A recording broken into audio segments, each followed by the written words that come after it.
Welcome back to Film Live at the NAB show 2013. I'm here at the Atomos stand to speak to Jeromy about a new Samurai product that's just been announced at the show.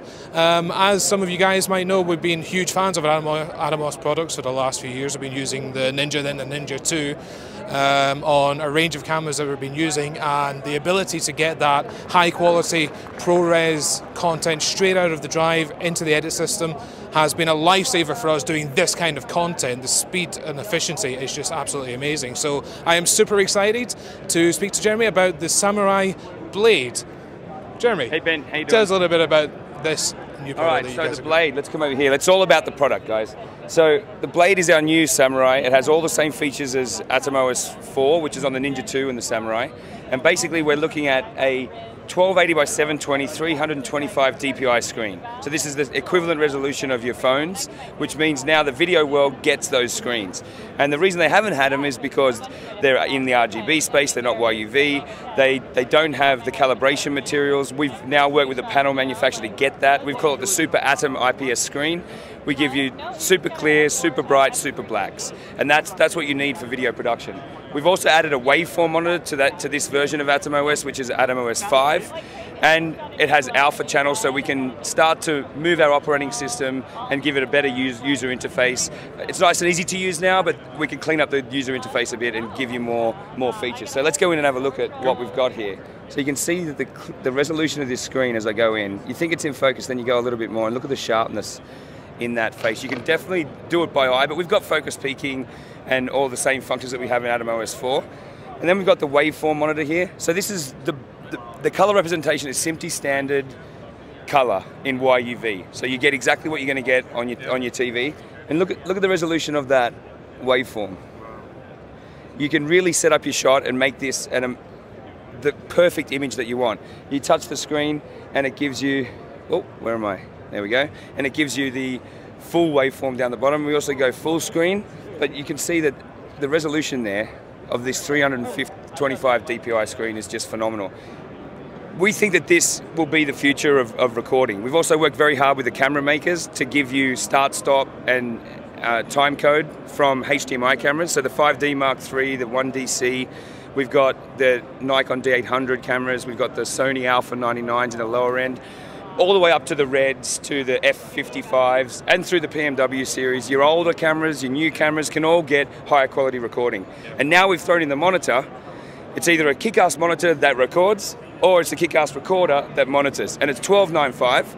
The Ninja, we've dropped the price to $6.95. That's for that low-end DSLR crowd that really money's an issue for them, and so we're trying to give all the tools. We still give you all the accessories inside, a USB 3 dock, we give you the charger, the batteries, and in the Ninja we're giving Canon and Nikon battery plates so that you can use the batteries from the camera.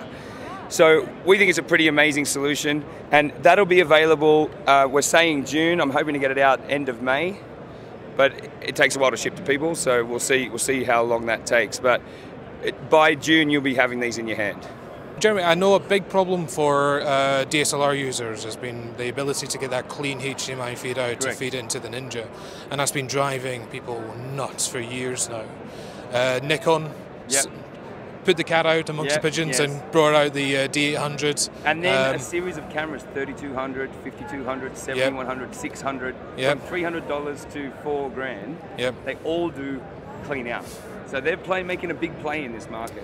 They are, but I think what happened is a lot of people invested immediately in Canon DSLRs when they came out, so they've got the Canon glass and all the stuff that comes along with it, and they've been waiting to get that HDMI out from the Canon 5D and other cameras. So you guys have solved this. Yes, we've been working with Canon on giving a real video solution for their DSLRs. They committed to that about 6 months ago, and it's been a great journey in terms of development cycle, etc. So we've been working closely with them to implement obviously the clean feed, but once you got that, time code and start stop over HDMI, which is a world first. And we announced it when they first released the C100 and the 1DC. That's what the first product we worked on it, and then that's just been integrated into the 5D Mark III.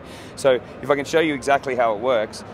If you come into the menu system here, and I show you the menu, you go to the fifth tab under the first camera menu, and you've got HDMI output. That gets set to mirroring.